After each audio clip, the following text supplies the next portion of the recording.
One nation one election पर committee के गठन की बड़ी जानकारी। रामनाथ कोविंद कमेटी के अध्यक्ष होंगे, ये सबसे बड़ी खबर इस वक्त की। वन नेशन वन इलेक्शन पर कमेटी का गठन कर दिया गया है। इस वक्त की बड़ी खबर जी न्यूज पर आपको बता रहे हैं, रामनाथ कोविंद कमेटी के अध्यक्ष होंगे, ये बड़ी जानकारी। लगातार प्रधानमंत्री नरेंद्र मोदी इसका पक्ष लेते हुए नजर आए हैं, कई बार उन्होंने इस पर बात भी रखी है। और रामनाथ कोविंद देखिए इस कमेटी के अध्यक्ष होंगे। तो वन नेशन वन इलेक्शन पर कमेटी का गठन, और पहले ही सत्र की शुरुआत की खबर भी यहां पर आ गई है। एक बार फिर से 18 सितंबर से 22 सितंबर तक जो है लोकसभा संसद का जो है सत्र ये चलेगा, और ये वन नेशन वन इलेक्शन से जुड़ी बड़ी जानकारी।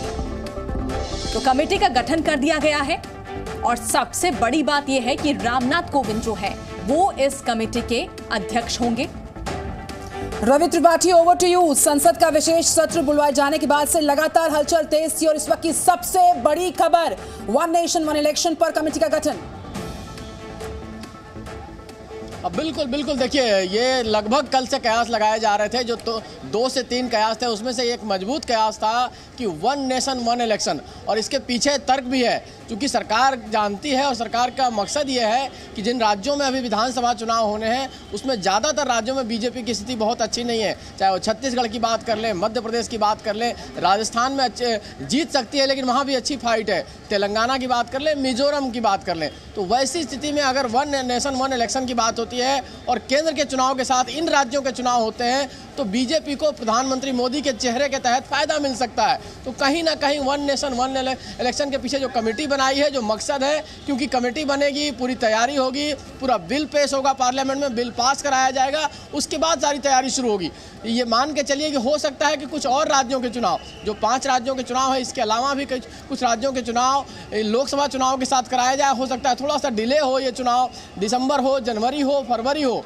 तो और पिछले अगले साल जो चुनाव होने हैं, जैसे महाराष्ट्र के चुनाव होने हैं आपको, उसके साथ साथ हरियाणा के चुनाव होने हैं, उसके तुरंत बाद दिल्ली और बिहार के चुनाव होने हैं, तो कुछ राज्यों को क्लब किया जाए। और ये भी कहा जा रहा है कि खबर ये है कि 2 पार्ट में, क्योंकि पहली बार में सारे राज्यों को एक साथ लाना मुश्किल है, जिनके अभी अभी चुनाव हुए उनको तुरंत चुनाव नहीं कराया जा सकता है। तो वैसी स्थिति में कुछ राज्यों का चुनाव अभी लोकसभा चुनाव के साथ कराया जाएगा, और कुछ राज्यों का चुनाव अगले लोकसभा के आसपास। बिल्कुल रवि, आपको रोकना चाहेंगे, एक बार फिर से बड़ी खबर आपको बता देते हैं, और ये बड़ी खबर आपको जी न्यूज पे बता रहे हैं। वन नेशन वन इलेक्शन पर कमेटी का गठन कर दिया गया है। पूर्व राष्ट्रपति रामनाथ कोविंद कमेटी के अध्यक्ष होंगे, ये बड़ी जानकारी इस वक्त निकलकर सामने आ रही है। तो वन नेशन वन इलेक्शन पर कमेटी का गठन कर दिया गया है। रवि त्रिपाठी, ऐसे में संवैधानिक संशोधन भी जरूरी हो जाएंगे आने वाले समय में तुरंत प्रभाव के साथ। रवि, बिल्कुल बिल्कुल बिल्कुल, देखिए इसी वजह से पार्लियामेंट का सत्र बुलाया गया है कि संवैधानिक संशोधन की जरूरत पड़ेगी। जो अलग इलेक्शन प्रक्रिया में आप चेंजेस करते हैं, क्योंकि वन नेशन वन इलेक्शन का कॉन्सेप्ट अपने यहाँ नहीं है। ये चर्चा की जाती है कि 52 का चुनाव, 57 का चुनाव और 62 का चुनाव उसी तरह से हुआ। जब नेहरू तीनों समय प्रधानमंत्री थे, उस समय लोकसभा के चुनाव और विधानसभा के चुनाव एक साथ होते थे। लेकिन 1967 के बाद, चूंकि कई राज्यों में कांग्रेस की सरकार गई, उसके बाद से कहीं ना कहीं राष्ट्रपति शासन लगाया गया उन राज्यों में, जिसके बाद बिल्कुल रवि, इस वक्त रविंद्र कुमार फोन लाइन पर है। रवि के साथ साथ रविंद्र से ही बात करेंगे। रविंद्र, अटकलों का बाजार सियासी गलियारों में बहुत तेज था कि 5 दिवसीय सेशन को बुलाने का मकसद हो सकता है कि इस बिल को पेश कर सकती है अब कमेटी के गठन की information one nation one election पर। रविंद्र कुमार, बिल्कुल, आप देखिए कि जो कमेटी का गठन किया गया है, पूर्व राष्ट्रपति रामनाथ कोविंद की अध्यक्षता में सरकार ने गठित किया है, लेकिन इसको साफ तौर पर दिखा रहा है कि जो प्रधानमंत्री का विजन रहा है कि एक साथ ही चुनाव हो, चाहे वो पंचायत का चुनाव हो या फिर विधानसभा या फिर लोकसभा, उसकी तरफ से गंभीरता से आगे बढ़ते हुए कमेटी का गठन किया गया है। और हालांकि इसका टर्म एंड कंडीशन अभी जानकारी में नहीं आया है, लेकिन ये महत्वपूर्ण बात है कि सरकार ने अपनी तरफ से एक पहल कर दी है, बड़ी पहल कर दी है, उच्च स्तरीय कमेटी का गठन कर दिया है। और कल से ही जो जी मीडिया ने चलाया था कि वन नेशन वन इलेक्शन को लेकर इस जो विशेष सत्र है इसमें चर्चा होगी, हो सकता है कि ये बिल आए। तो कहीं ना कहीं लॉ कमीशन जो 2018 में दिया था, एक पार्लियामेंट्री स्टैंडिंग कमेटी जो लॉ एंड जस्टिस का होता है, उसने 2025 में दिया। नीति आयोग ने अपनी रिपोर्ट दी कि चुनाव होना चाहिए एक साथ। तो सुप्रीम कोर्ट में भी कई बार इस पर चर्चा हुई है। तो कहीं ना कहीं सरकार अपनी तरफ से काफी गंभीर है कि एक साथ ही चुनाव हो, जिससे कि विकास की योजनाओं को ठप न हो सके आगे बार बार चुनाव होने से। ऐसे में रामनाथ कोविंद जो पूर्व राष्ट्रपति है, उनके अध्यक्ष अध्यक्षता में कमेटी का गठन करना ये दिखाता है कि चुनाव के संबंध में बहुत जल्द एक बड़ा फैसला होगा, सरकार एक बड़ा फैसला लेगा। हाँ, ये जरूर है कि ये वन नेशन वन इलेक्शन में जो जनप्रतिनिधित्व कानून 1951 है उसमें तब्दीली करना पड़ेगा, उसमें संशोधन करना पड़ेगा, संविधान संशोधन करना पड़ेगा।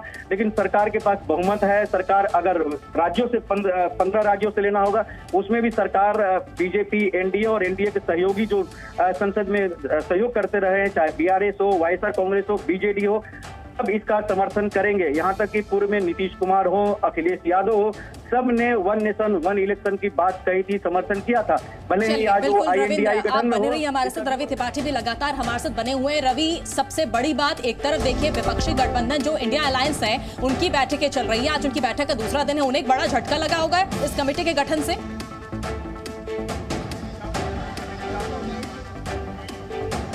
रवि, आप तक आवाज पहुंच पा रही है? बिल्कुल बिल्कुल, देखिए यहाँ हलचल तेज हो गई है। कल भी आप अगर गौर करें तो कल की बैठक में इस पे चर्चा हुई है।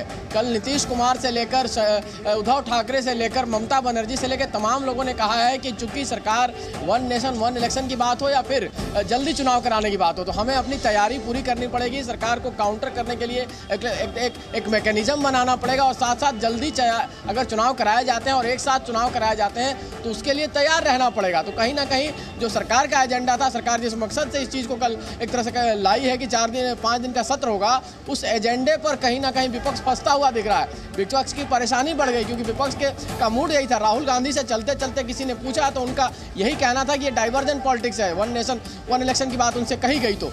लेकिन बावजूद इसके अगर सरकार तैयारी करके चल रही है तो उसका जवाब देना पड़ेगा। डाइवर्जेंट पॉलिटिक्स कहने से काम नहीं चलेगा।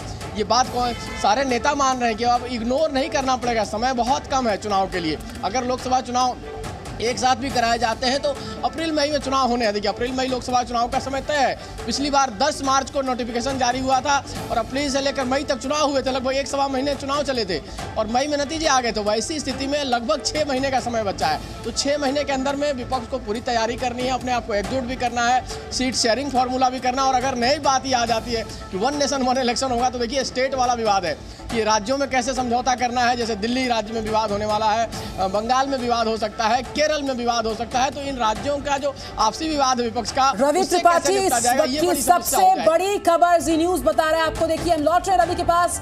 ब्रेकिंग न्यूज एक बार फिर से बताएंगे। वन नेशन वन इलेक्शन पर कमेटी के गठन की सबसे बड़ी खबर और पूर्व राष्ट्रपति रामनाथ कोविंद इस कमेटी के अध्यक्ष होंगे। और ये सबसे बड़ी जानकारी इस वक्त सामने आती हुई वन नेशन वन इलेक्शन को लेकर सबसे बड़ी खबर आ रही है। जी न्यूज़।